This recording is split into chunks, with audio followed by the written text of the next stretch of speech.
let's hit one more example of foreman, out on the job, short interval planning. That's your, different companies, anywhere from a 1 week look ahead to a 3 week look ahead schedule.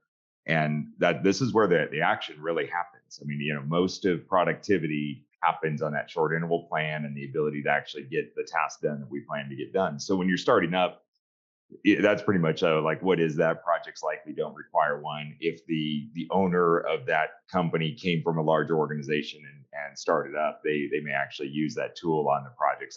That looks very different.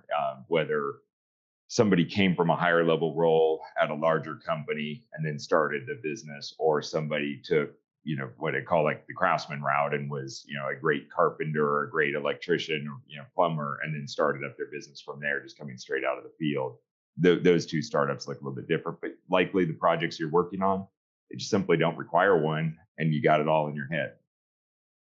So then you get up to that scalable foundation, the 150, person range, and there's definitely clear expectations. At this point, we've realized all the problems. Foreman's got to do the short interval plan. The foreman, and they use it a lot of times to communicate their field workforce needs on the project to their supervisor, be that depending on how they're structured, a superintendent or a ops manager, or just directly to the project manager. And that's primarily where the tool is used. It's very inconsistent in the use of formats. What was the last time? What was that company? How many formats did they find when we finally started to get to standardizing this? What do you find? Like 15 different formats across the company, and that was only for one scope of work. they, Yeah, yeah. they did like 3 or 4 different scopes of work, and just within the one scope of work, there was a bunch of different formats of short interval plans. yeah, So it gets back to the inconsistent use. And that's not just on the formats. Then there's also the workflow of where does that tool go and how is it used for feedback.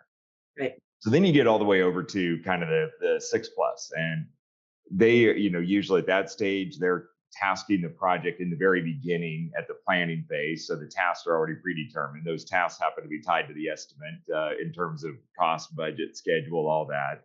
They're tied into the virtual construction or any design support required, purchasing, fabrication. It's kind of cool. So you start the project, you got a big long task list and everything. So now it's a matter of just sequencing those tasks based on what's required. Material lead times and labor are roughly aligned at that early planning stage before boots ever touch the ground with the project schedule. And then they have it's fully integrated with a field labor dispatch system or an equipment dispatch system, depending on the contractor, and production feedback system. And there's a weekly review and escalation process. So you actually have, the foreman's manager looking at the weekly plan, going, okay, this is the plan, challenging them, asking the different questions, making sure it's good, looking at it afterwards and saying, did we get done what we said we were going to get done? Clear escalation process if the work's interrupted, work areas aren't ready, if you're waiting on other trades, anything like that. So that's a pretty dramatic difference between a 1 and a 6. So, and I know early on, so this is also a funny piece, is early on in with the consulting business, so going back to 2005, 2006, one of the very first training modules we developed was labor productivity. And it was interesting because we were in a few workshops where there would be some Kiewit employees in there, and it was so interesting watching the difference in the room, because you start to talk about task planning and having all your prerequisites met and everything like that, and you have literally a whole class full of people. And I was noticing this, and this is before I'd done some sub work for Kiewit, this way before meeting you. And the rest of the class is sitting there taking notes viciously. And some people, there's always like the 2 or 3, they're like, why do you need to plan? The world just happens. And then there's like the middle of the class that's taking notes and really thinking about it. And then the people from Kiewit or that had come from Kiewit are looking at going, why would you ever start a task if you didn't have everything ready? Like, you're a useless teacher. Yeah. Well, but you're right? That is really when we go back to the very beginning of this, right? Talking about the size of the organizations and talking about just what the organization has done for so long. Um, I tell you that with me, right? Again, the Kiewit people that totally understand how to put a schedule together, what that schedule should look like. You need to include your subcontractors on that schedule. That also means you need to make sure that they've got their proof of insurance, that everything that's there, your equipment, any equipment you're going to take out for maintenance during the week. What does that mean? How do you get something else in there? But I mean, all of that is thought through on a very large wall in the conference room, or several walls in the conference room.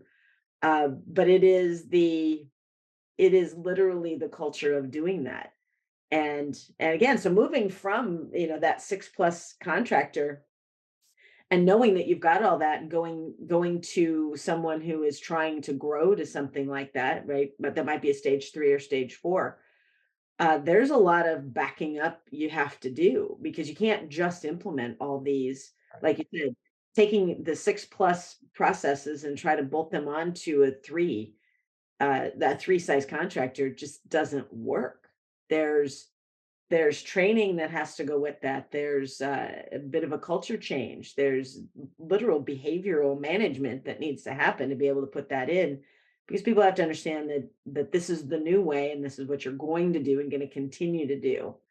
Um, and it's hard. And back to the safety discussion we were having a little earlier. I'm used to walking on a job and everything is in its place. I mean, everything is in its place. There's not a piece of trash on the ground. And well, you remember we were on a job site tour Yeah. together, and walked out there, and there were a bunch of cords laying on the ground. Thought And you were going to have cardiac arrest on the spot.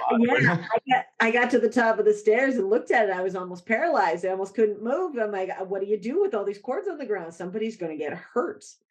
And it took me a minute. Actually, it took David, you explaining it to me, that yeah, my floor was so high on safety. I couldn't even imagine that this was okay. And yet, for the contractor that was out there, this was great. They had really cleaned things up, and this was 100% better than it had been a couple of months ago. And so, just the difference between what my expectation is when I go out there, and someone else's expectation that maybe hasn't lived the life that I lived. It's sometimes it's tough to realize, hey, you do have to meet people where they are and help them to see beyond that. But yeah, And for context, that was a job that was a 20-story, building. There was probably, peak headcount out there in the 500-ish person range for all trades. It from my experience, kind of looking up the mountain, it looked like a pretty darn clean job site. I mean, it wasn't perfect.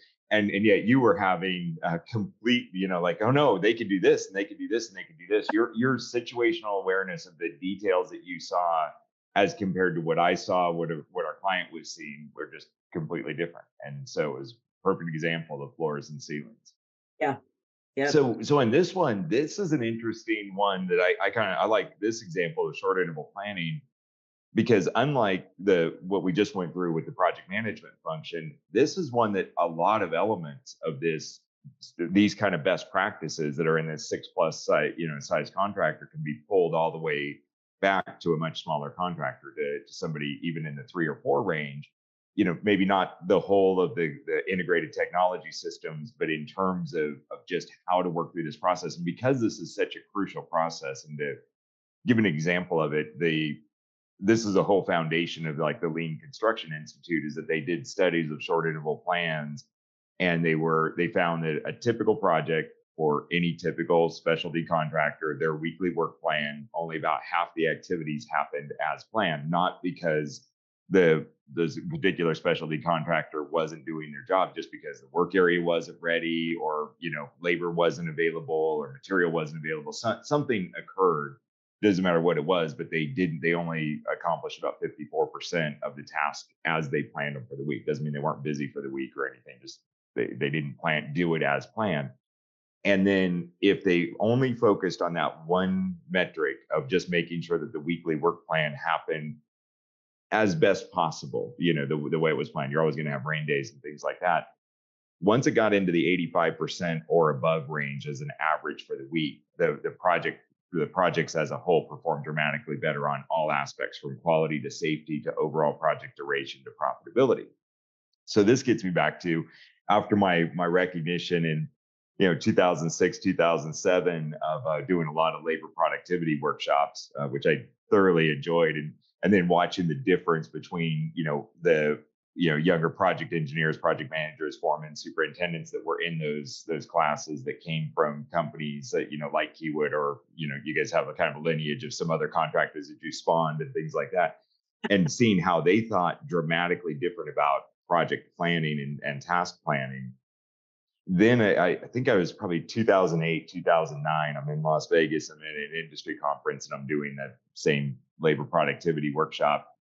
And I was just kind of going around the room and everybody introduce yourself. And about the third or fourth guy that introduced himself, he made some pretty derogatory comment about, I'm on this stupid, and I'm not going to use any of the other words that he used, but I think it was a water treatment plant with Kiewit, and they forced me to do this and this and this paperwork, and he's and they do this and they do that, and he was basically talking about the bureaucratic business management system that they had in place. Which that's what, now I know, knowing you, that was within your region that you were responsible for.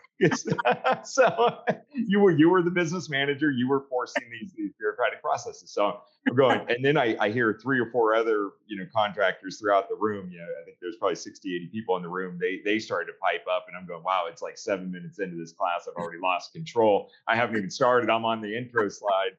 And so then I asked the one question that I was hoping we'd do. Well, how's the project going? Oh, project's going great. It's ahead of schedule. How are you doing on the project? Oh, we're making plenty of money. We're doing great. Yeah. So, but it was funny because I want to, I want to say they were in the 50-ish person range. So they were in that, stage 3, probably emerging from stage 2.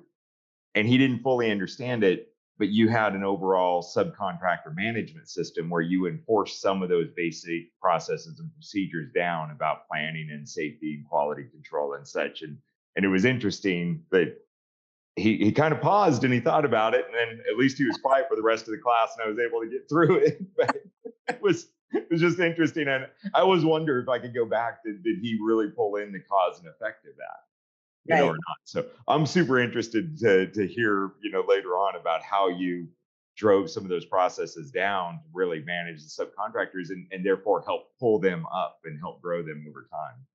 Right. But Yeah. it, And that is one reason, right? When a lot of people say, hey, the generals tend to hire the same subs. It's like, well, the ones that understand what you're doing just make life that much easier, right? If you're going to do the processes that you've done before and you get it, makes it that much easier for the prime's life. yeah. So, and again, back, this is the same thing. Every level of system, totally appropriate for the stage of growth. It's knowing, an objective evaluation of where you happen to be at in your stage of growth, where you're growing towards, and then where your systems and your structures and everything happen to be. So this is not a one size fits all.